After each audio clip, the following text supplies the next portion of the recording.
Hey family, we're on another adventure. So we're gonna try this kayaking close to home, get some practice in.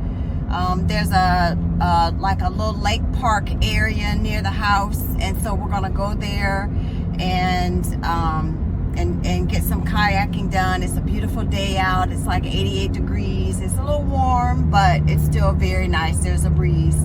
So I don't know if you can see the kayak in the back. And so we're gonna get it in. So we're real excited to share the footage. So keep watching.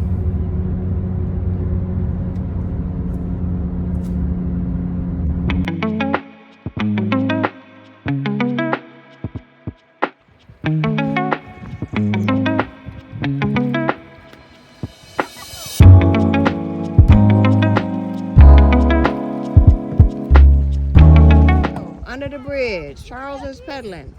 We're gonna get under it nice and smooth, straight through. Woo!